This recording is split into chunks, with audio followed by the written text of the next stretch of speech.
Okay, this is class 10, chapter 10, light, and part 5 we will be discussing today. We have already done 4 parts. In the first part of this chapter, we have studied about reflection of light, reflection through a plane mirror, and the properties of the images formed by a plane mirror. Also, we have studied about the spherical mirrors, okay, and some terms related to the spherical mirrors. Then in part 2, we have discussed the image formation by these spherical mirrors and the magnification and the mirror formula we have studied. Then in the third part, we have studied the questions based on NCERT, the solved as well as unsolved questions, the exercise questions, and also the questions which have come in the book. So the third part was purely the numerical part. Then in the fourth part, we have studied about refraction, okay, and the spherical lenses we have studied, some terms related to the spherical lenses. Now in continuation to it, we will study about the image formation by these spherical lenses. That is first by a convex lens, then by a concave lens. Then we will study the sign conventions, new Cartesian sign conventions due to this spherical lenses. After that, the lens formula and magnification. Then in the end, we will also discuss about the power of a lens. Okay, so let's start with the image formation by a convex lens. We will place the object at different positions and draw the ray diagrams and discuss about the image formation. That is, we will discuss about the nature of the image, position of the image, and the size of the image. So the first position of the object is very far away, that is at infinity. Like at infinity, you can consider it to be the sun. So the object is at infinity. Object is placed at infinity, that is very far away, like you can consider it to be the sun. Okay, now let's draw the ray diagram for it. This is the convex lens. The central point, we call it as the optical center. A straight line joining these two center of curvatures, that is passing through the optical center and perpendicular to both the surfaces. This we call it as the principal axis. Okay, now as we know that there are two foci on either side at equal distance from optical center, that is OF1 will be equal to OF2, and this we call it as the focal length. Now we will mark a point double this focal length, that is 2F1 and 2F2. So we are placing the object on the left side, here the focus and the marked point 2F1, we are writing it as F1 and 2F1, and on the other side it will be marked as F2 and 2F2. Okay, now the first position of the object is at infinity, like the sun. So from the sun, the rays which are reaching the earth's surface, they are parallel to each other, and let us consider that these rays are parallel to the principal axis. Now we know that any ray of light which is parallel to the principal axis after refraction passes through the focus on the other side, that is passes through F2. So these two refracted rays are meeting at F2. So the image will be formed at F2. So we will discuss about the nature of the image. Here we see that as the refracted rays are actually meeting, so the image formed is real image, and the real images are always inverted. So what is the nature of the image? It is real and inverted. The second point we will discuss about the position of the image. Wherever the refracted rays meet each other, the image will be formed. Here the refracted rays are meeting at focus on the other side. We have placed the object on the left side and the image is formed on the right side. So the image is formed at F2. So what is the position of image? It is formed at F2, that is on the at focus on the other side. Now the third point is size of the image. As we see that these two refracted rays are meeting at a point. So the image formed is a point image. So the image formed is a point sized image, or you may say that it is highly diminished image. So the image formed is highly diminished image. Okay, now the next position will bring the object closer to the lens. So the next position will be beyond 2f1. Okay, for this a simple experiment could also be done. Okay, take a convex lens and face it towards the sun. So the rays which are coming will be parallel, and place a carbon paper or a white sheet over here. You can see a bright spot of the sun at this position, and you can measure the distance between the lens and where you place the white sheet. That will be the approximate focal length of this convex lens. So the focal length of the convex lens could be measured by this simple experiment. The next position of the object is object beyond 2f1. Let's draw the ray diagram. The central point, optical center. This straight line, we call it as principal axis. So here we'll mark f1 and f2 such that this distances OF1 should be equal to OF2, and mark a point 2F1 which should be double the focal length. The same way on the other side, mark a point 2F2 which should be double the focal length.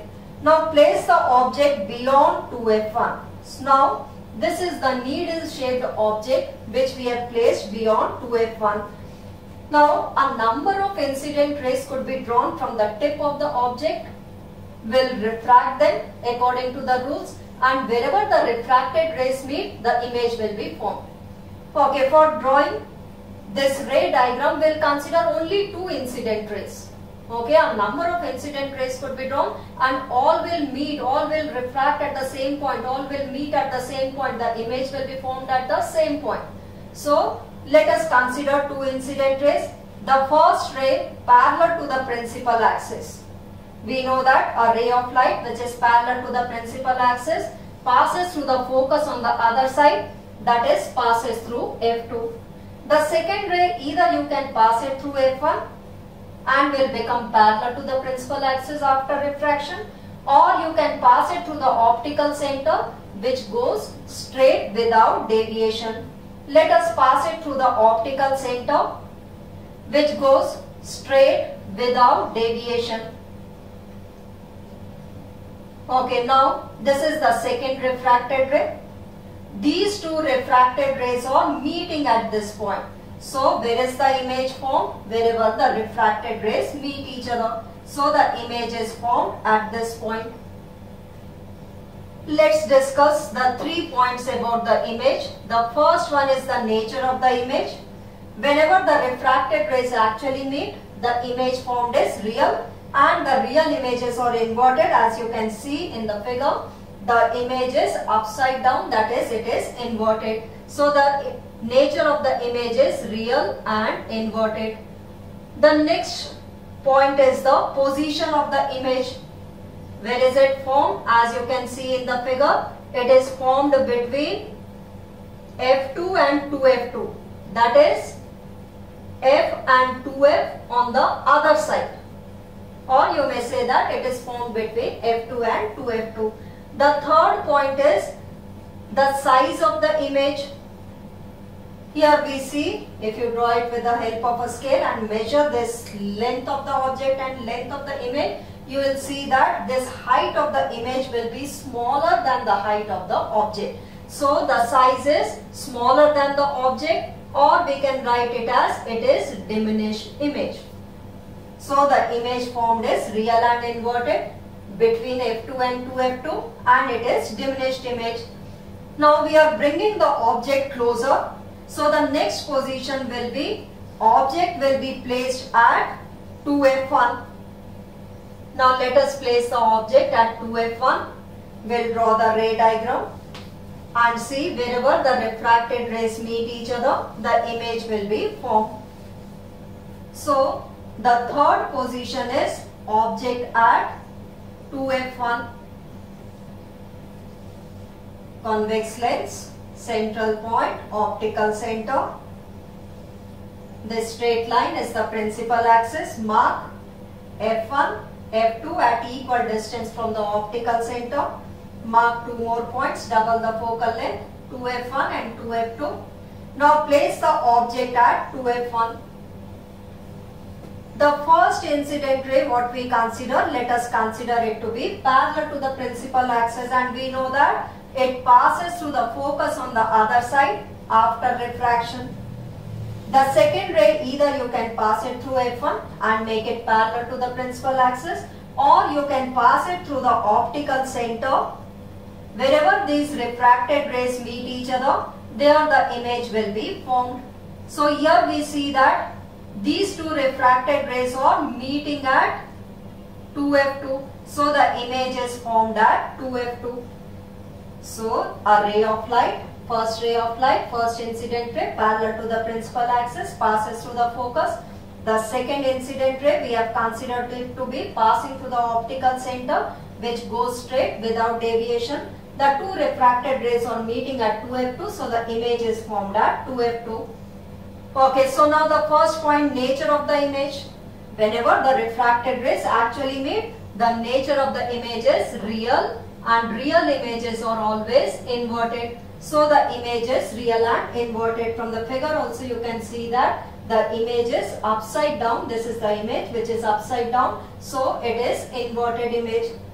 The next point is position of the image. Where is it formed? It is formed at 2f2. Now the third point is size of the image. If you measure the height of the object and the height of the image, you will see that both are of the same size. Both will be equal. The height of the image will be equal to the height of the object. So you can say that the size of the image is same size as that of object. So same size as that of object. So the image size is equal to the object size. Okay, also you can see that the real and inverted images are formed on the other side. We are placing the object to the left of the convex lens, and the images are formed to the real and inverted images are formed to the right of the convex lens. Now the next position we are bringing it closer. So what should be the next position? Between 2f1 and f1. So the next position is object between 2f1 and f1. Let's draw the ray diagram. Two incident rays will consider, and wherever after refraction these two will meet, there the image will be formed. So draw the optical center, mark the optical center, draw the principal axis, mark f1, f2, double that, 2f1, 2f2. Okay, now place the object between 2f1 and f1. Again, the first incident ray will consider parallel to the principal axis, passes through the focus on the other side. So this ray passes through the focus on the other side. The second incident ray, let us pass it through the optical center, which goes straight without any deviation. So these are the two refracted rays, and these two refracted rays are meeting at this point. They are actually meeting. So the image is formed wherever the refracted rays meet. So this is the image. Again we see that the refracted rays are actually meeting. So the nature of the image is real and inverted. So real and inverted images form, as in the figure also you can see that the image is upside down, so it is inverted image. The next is position of the image. Where is it formed? Beyond 2f2. The third is size of the image, as clearly seen in the figure. It is bigger than the object. The size of the image is bigger than the object, and such an image we call it as enlarged image, or we may call it as magnified image. So the image is enlarged image, or you may write down magnified image. Okay, now what should be the next position of the object? Now the fifth position of the object, we are bringing the object closer to the lens. So the next position of the object will be placed at focus. Now let us place the object at f1, mark f2 and 2f2, here 2f1. One ray of light parallel to the principal axis, we know that passes through the focus. The second ray you can pass it through the optical center, and we see that these two refracted rays are parallel to each other. Okay, but they will actually meet very far away, that is at infinity. They are going to actually meet at infinity, very far away. So the image will be formed at infinity. Now as these two rays are actually meeting at infinity, so the image formed is real and it will be inverted. So they are going to meet very far away. A highly enlarged image, inverted image will be formed. Now what is the position? Where are they going to meet? At infinity. So the position of the image is at infinity and size will be much bigger than the object. That is highly enlarged, or you may say highly magnified. So the size is highly magnified. The next position of the object, bring it more closer. So this will be the last position of the object, that is the object placed between focus and optical center. Now let us place the object between f1 and optical center. F1 is the focus on the left side and O is the optical center. Let's draw the ray diagram. Mark optical center. This is the principal axis. F1, F2, here 2F1 and 2F2. Now place the object between optical center and F1. Let us consider the first incident ray to be parallel to the principal axis, and we know that it passes through the focus on the other side. The second incident ray passes through the optical center, and we know that this ray goes straight without deviation. So the second incident ray, which is passing through the optical center, is refracted in a straight line without any deviation. Now these two actual refracted rays are diverging from each other, but if we extend them backwards, they appear to meet at a point. If we extend them backwards, they appear to meet at a point. Let they are appearing to meet at this point, so the image will be formed wherever the refracted rays appear to meet here. Here they are appearing to meet, so wherever the refracted rays actually meet or appear to meet, here the refracted rays are appearing to meet, so this is the image formed. Okay, now the nature of the image. As the refracted rays are appearing to meet, so what is the nature of the image? It is virtual and erect. In the figure also you can see that this image is an erect image. Okay, so the image formed is virtual and erect. And what is its position? On the same side where the object is placed. So where is it formed? It is formed on the same side. On the same side where the object is placed. On the same side of object where the object is placed. Size, as you can see in the figure, the size is bigger than the object, so you can say that the image is magnified image. Okay, now see here, virtual and erect images are formed on the same side where the object is placed. Real and inverted images are formed on the other side. If we are placing the object to the left, and the real and inverted images are formed to the right of the lens, whereas the virtual and erect images is formed to the left of the lens, that is where the object is placed. So this is the only object position when convex lens forms virtual and erect image. Rest at all object positions, the convex lens is always forming real and inverted image. So this is the only position, that is between optical center and focus, when the convex lens forms virtual and erect image. And virtual and erect images are formed on the same side where the object is placed and the size of the image is magnified. Okay, next we'll discuss the image formation by a concave lens. Now in case of a concave lens, wherever you place the object, the image formed is always of the same type.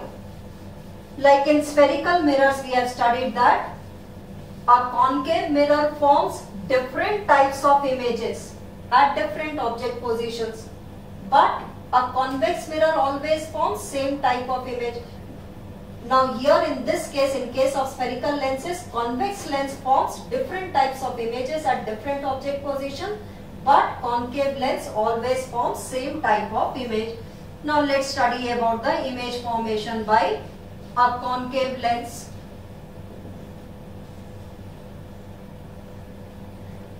The first position, object very far away, that is object at infinity. Object is very far away, that is at infinity. Let's draw the ray diagram. This is the concave lens, which is thinner in the middle and thicker at the edges. This central point, optical center, straight line passing through the optical center and perpendicular to the two curved surfaces, we call it as principal axis. F1, F2, mark it in such a way that OF1 should be equal to OF2. Mark 2F1 and 2F2, double the focal length. Now the object is very far away, that is at infinity. So the rays which are coming are parallel to each other. Let us consider that these rays are parallel to the principal axis. The object is very far away, that is at infinity. Now we know that a concave lens diverges the rays. After refraction, these rays will be diverged, that is move apart from each other.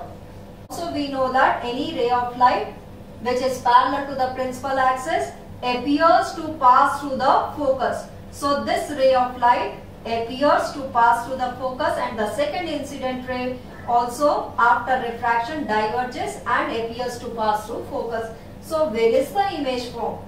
These two rays are appearing to meet at F1, so the image will be formed at F1. Object is to the left and the image is also formed to the left of the concave lens. And whenever the refracted rays appear to meet, the nature of the image will be virtual, and virtual images are always erect. The second is the position of the image. Where is it formed? At F1 only, that is on the same side where the object is placed at focus. The third is the size of the image. As you can see that it is highly diminished image. It is a point sized image. So the size of the image is point sized. Now the second position is object placed anywhere between infinity to optical center. So the second position is object placed between infinity to optical center. Anywhere you place the object, the image formed will always be the same. Let us draw the ray diagram for it. This is a concave lens.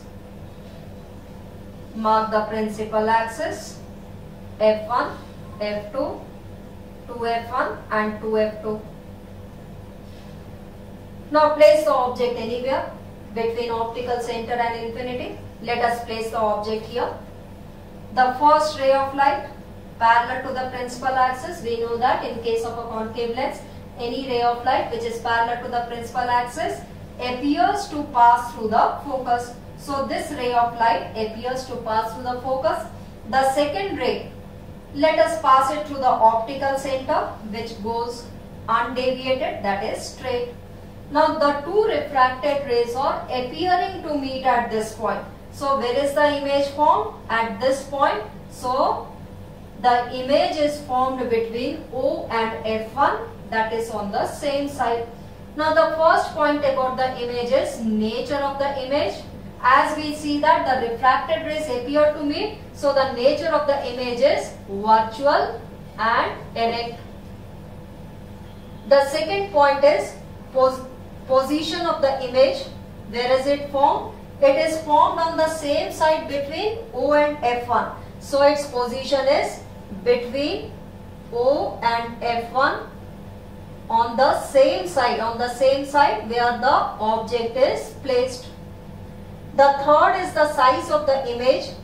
As you can see that the size of the image is smaller than the object, so we can say that it is diminished image. So the image formed is diminished image.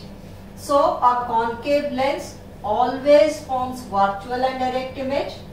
It will be always diminished, okay, and it will be formed on the same side where the object is placed. So concave lens always forms virtual and erect image. Let's discuss the new Cartesian sign conventions for spherical lenses. The first sign convention is this optical center is the origin. So all distances are measured from optical center. So all distances will be measured from the optical center. So here we will consider the optical center to be the origin. Okay, now here you can see that we are always placing the object to the left of the lens. So the direction of the incident light is towards right. This is the direction of the incident light, which is towards right. That is along positive x-axis. So all distances which are measured along the direction of incident light, they will be taken as positive, and opposite to the incident light will be taken as negative. So all distances measured along positive x-axis, that is along the direction of the incident light, are taken as positive, and opposite to the direction of incident light, that is along minus x-axis, will be taken as negative. The third sign convention is the distances measured above the principal axis, perpendicular above the principal axis, they will be taken as positive, and the distances measured below the principal axis will be taken as negative. So these are the three sign conventions, and the fourth one is the focal length of a convex lens is taken as positive. Focal length of convex lens is positive and of concave is negative. So these are the sign convention, new Cartesian sign conventions. Okay, now here we are placing the object always towards the left. This distance between the optical center to the object, we call it as the object distance and represent it by U. So U is the object distance. Okay. Now from the optical center we have to measure the distance. So we are moving towards left. So this U will be taken as negative. Here in case of a concave lens also, this is the direction of the incident light, and when we measure this object distance, we are moving along minus x-axis. So this distance, object distance, is always taken negative whether it is a concave lens or a convex lens.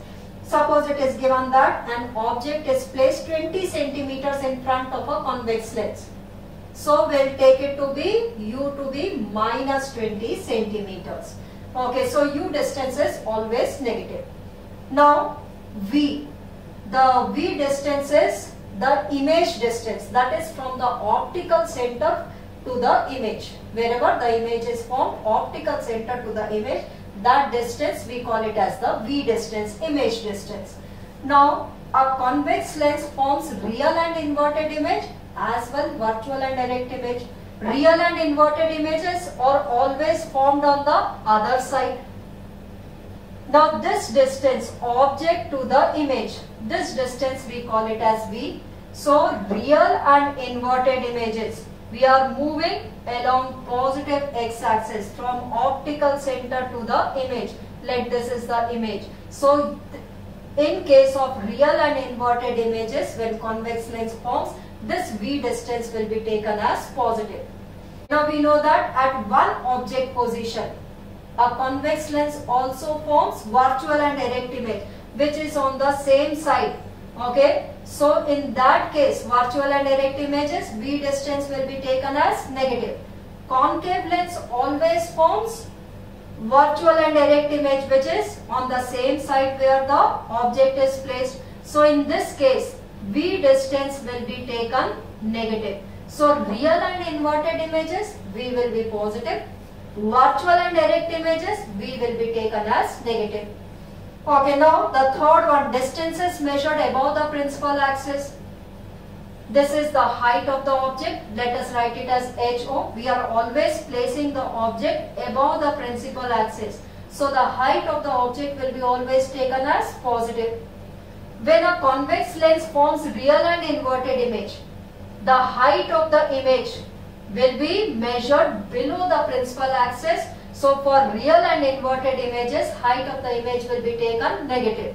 Whereas when virtual and erect images are formed, the image is formed above the principal axis. So the height of the image will be taken positive only. So real and inverted images, V distance will be positive. Virtual and erect images, V distance, V is what? Image distance. V distance will be negative. Real and inverted images, the height of the image will be negative. Okay, all these things you have to remember when you solve the numericals. Next is lens formula. Lens formula relates focal length, object distance and image distance. Focal length be represented by small f, object distance by u and the image distance by v. So the lens formula, it relates focal length, u is the object distance and the image distance v. How it relates? The reciprocal of the focal length is equal to 1 upon v minus 1 upon u. Okay, so here f is the focal length and u is the object distance. Object distance means measured from the object, from the optical center to the object. So this is the object distance and v is the image distance measured from optical center to the image. So 1 upon f is equal to 1 upon v minus 1 by u is the lens formula. Okay, but in this lens formula, whenever you, while doing the numericals, whenever you substitute the values, you have to consider the sign conventions. Okay, and then you will substitute the values. Next is magnification. As we have studied in spherical mirrors, the formula for the magnification, the definition for the magnification is the same, which is represented by m. So the magnification is defined as the ratio of height of the image to the height of the object. Height of the image to the height of the object, we call it as magnification. In case of a spherical lens also, let the height of the image, let us represent it by hi, and the height of the object, let us represent it by ho. So the magnification is hi upon ho, and in terms of v and u, the object distance and image distance, it is v upon u. So the magnification is given by height of the image to the height of the object, and which is also equal to v upon u, that is the image distance upon the object distance. In case of a spherical mirror, what is the magnification equals to in terms of v and u? It is minus v by u in spherical mirrors. But in spherical lenses, it is equal to v by u. So this we call it as the magnification. Now the magnification may be positive or negative. Now if magnification is negative, what does it mean? Here magnification is hi upon ho. We are placing the object always above the principal axis, that is ho is always positive. Now the magnification is negative, it means what is negative? Hi is negative. So what does it mean? The height of the image is negative. Magnification, when can it be negative? When the height of the image is negative, when this hi is negative. That is, which type of image is formed? This image is formed below the principal axis, that is, it is an inverted image. So the image formed is real and inverted. So whenever the magnification is negative, it means the image formed is real and inverted. If magnification is positive, what does it imply? HO is always positive because we are placing the object above the principal axis. Magnification positive, it means the height of the image is also positive. HI is positive. That is, the image is formed above the principal axis. When is the image formed above the principal axis? When the image is erect. That is, what type of image is formed? Virtual and erect image is formed. So negative magnification means real and inverted image. Positive magnification means the image formed will be virtual and erect. Okay, then next is power of a lens. Power of a lens is defined as the ability of a lens to converge or diverge the rays. The ability of a lens to converge or diverge the rays. Which lens converges the rays? We know that convex lens converges the rays and the concave lens diverges the rays. So ability of a lens to converge or diverge the rays. More it can converge or diverge, more will be its power. Okay, and it is given by reciprocal of focal length. Power of a lens is reciprocal of the focal length. So power of a lens is defined as the ability of a lens to converge or diverge the rays, and it is equal to the reciprocal of the focal length. Now SI unit of power is, from here you can see that it is SI unit, focal length should be taken in meter. So it is meter inverse. And this is called as diopters. So what is the power of a lens? It is diopter and it is represented by capital D. So the SI unit of power of a lens is diopter and it is represented by capital D. Now this power will be positive. It may be positive or negative. When is it positive? When the focal length of the lens is positive. Which lens has a positive focal length? Convex lens. So the power is positive for convex lens and the power is negative for concave lens. Why? Because for a concave lens the focal length is negative. So the power is negative for a concave lens. Okay, so focal length positive, it means the power is positive. Focal length negative, it means the power is negative. Okay, now this SI unit is diopter, and when do we get diopter? When the focal length should be in meters. When the focal length is in meters, then only we'll get the unit of power to be diopters. So if the focal length is given in centimeters, first you will convert it in meters and then you will find out the power of a lens.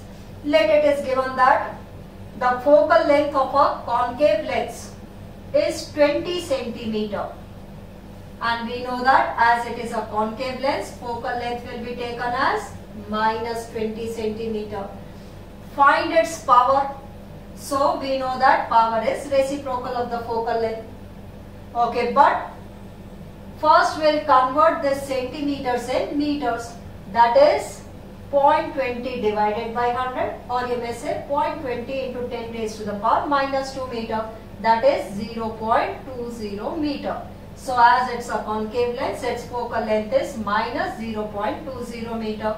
Now substitute it here, minus 0.20, simplify it, 100 by 20, that is, it is 5 diopters, but this power will be negative, that is the power is minus 5 diopters.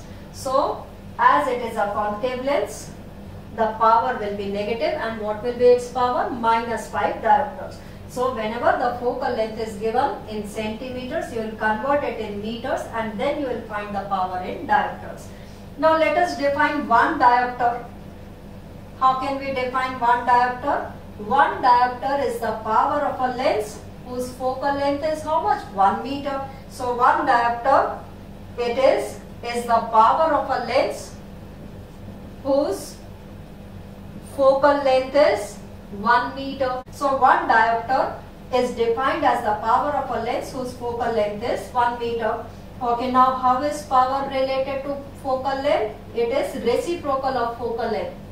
So shorter the focal length, more will be the power of a lens. Suppose you are given two lenses, one of focal length 20 centimeter and the other focal length 25 centimeter. Which one will have more power?